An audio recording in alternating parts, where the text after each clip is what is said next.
Boa tarde, são 18 horas aqui em Paris, os títulos do jornal. Liliana Henriques. Timor-Leste, José Ramos Horta acaba de ser reeleito Presidente da República, venceu na segunda volta das presidenciais desta terça-feira com um pouco mais de 62% dos votos. Angola, inúmeras habitações situadas nas imediações do novo aeroporto de Luanda foram destruídas nos últimos dias, mais de 1000 famílias estão desalojadas. Connosco no estúdio está a Moçal da Chile na realização e de imediato as notícias. Praia 99.3 FM.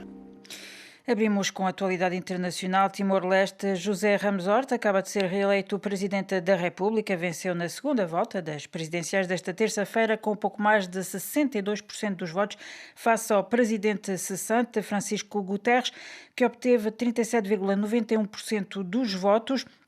José Ramos Horta, que já foi presidente entre 2007 e 2012 e foi galardoado com o Prémio Nobel da Paz juntamente com Dom Ximenes Belo em 1996, vai tomar posse no dia 20 de maio, data do 20º aniversário da independência do seu país.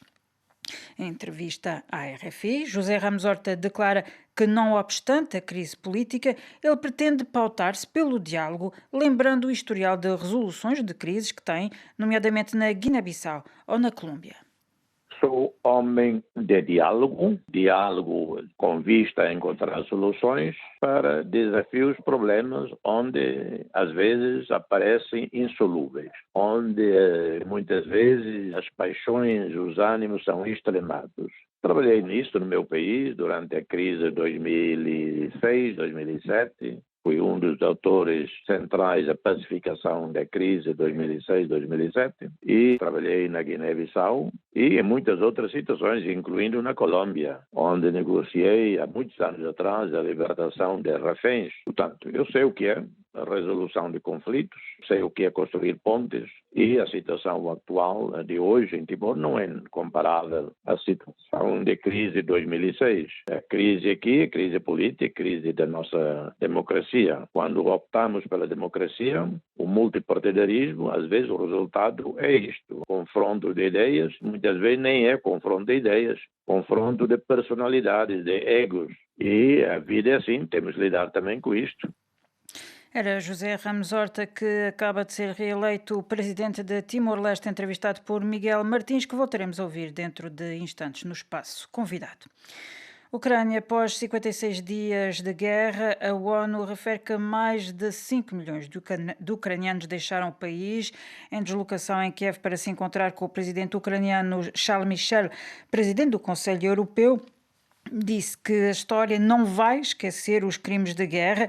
A cidade portuária de Mariupol, no sul, entretanto, continua sob apertado cerco dos russos, que apelaram novamente os últimos combatentes ucranianos ainda presentes a renderem-se.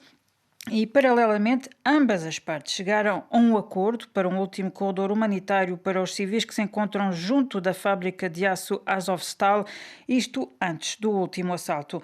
Mais pormenores com Marco Martins. Mariupol nas mãos da Rússia, isto após o 56º dia de invasão russa da Ucrânia. O fim da batalha é que ainda está por esclarecer. As autoridades russas fizeram uma proposta aos soldados ucranianos que ainda estão na fábrica de pôr as armas e partir em segurança. Dentro da fábrica, os combatentes ucranianos admitem que o inimigo é 10 vezes superior e que não vão poder resistir muito mais tempo.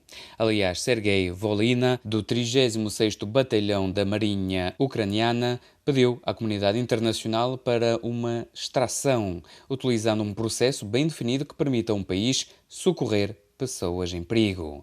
Mariupol era a última cidade que impedia a ligação entre a Crimeia, anexada em 2014 pela Rússia, e o Donbass, região controlada pelos pró-russos, também desde 2014. França está marcado para as 21 horas aqui de Paris o derradeiro debate entre Emmanuel Macron e Marine Le Pen, os dois candidatos à segunda volta das presidenciais, um frente a frente que suscita muitas expectativas. Na Turquia, uma pessoa morreu e outras 4 ficaram feridas no atentado à bomba contra o autocarro transportando guardas prisionais em Bursa, no noroeste do país. Segundo o anunciaram as autoridades locais, o ataque não foi para já reivindicado. Polónia, 5 pessoas morreram e outras 7 foram dadas como desaparecidas depois de 2 explosões numa mina de carvão no sul do país que provocou igualmente cerca de 20 feridos, segundo dados oficiais. E no Sri Lanka vigora desde hoje um recolher obrigatório no centro da ilha, depois de um homem ter morrido ontem durante confrontos numa manifestação antigovernamental. Nestas últimas semanas o país tem vivido ao ritmo dos protestos da população, que chegou inclusivamente a reclamar a demissão do Presidente da República, que está atualmente confrontado com a pior crise económica registada pelo país desde a sua independência em 1948. São Tomé, 102.8 FM. Na atualidade africana, Angola, inúmeras habitações situadas nas imediações do novo aeroporto de Luanda foram destruídas nos últimos dias numa operação da administração local. Mais de 1000 famílias estão desalojadas, várias dormiram ao relento e reclamam agora indemnizações. Mais por nós com o Avelino Miguel. As demolições das residências próximo do perímetro do novo aeroporto internacional de Luanda causou um conflito entre os habitantes e as autoridades. Mais de 1000 famílias já foram desalojadas durante a operação policial, que está a causar confrontos. Os desalojados que estão ao relento continuam concentrados junto das suas terras e exigem habitabilidade condigna e indemnizações. A maioria dos manifestantes habitam na localidade antes do projeto do novo aeroporto, muito criticado por setores políticos e da sociedade civil, por não ser prioritário para as necessidades imediatas do país. O Ministério das Obras Públicas, Urbanismo e Habitação anunciou equacionar uma indemnização só para os que habitam no perímetro do aeroporto antes da implementação do projeto. O presidente João Lourenço visitou recentemente o projeto avaliado em cerca de 1.400 milhões de dólares. Constantes revisões do projeto e dificuldades financeiras têm causado a paralisação das obras que iniciaram há mais de uma década. Avelino Miguel, Luanda, RFI. São Tomé e Príncipe, um conjunto de cidadãos decidiu criar um novo movimento cívico, Basta, que pretende governar o país. Salvador Ramos, coordenador da Comissão Instaladora do amplo movimento político Basta, refere que este projeto quer unir os são-tomenses que estão desiludidos com a política que tem sido conduzida ao longo destes anos.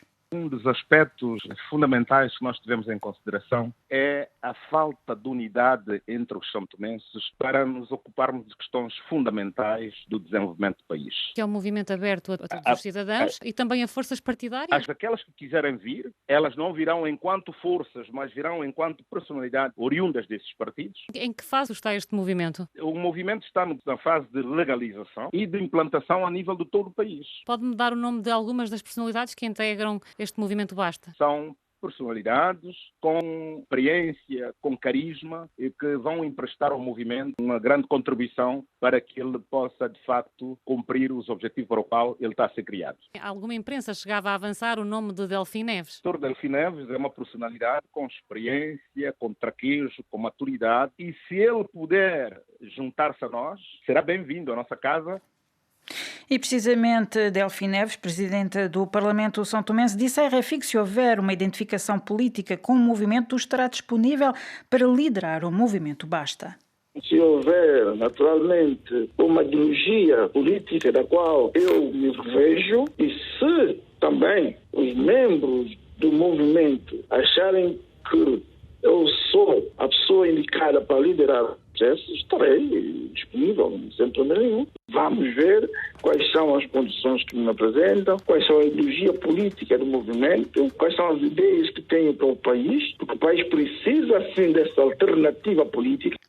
Era o presidente do Parlamento São Tomense, Delfim Neves, e anteriormente ouviram também Salvador Ramos, coordenador da Comissão Instaladora do amplo movimento político Basta, ambos entrevistados por Neidi Ribeiro.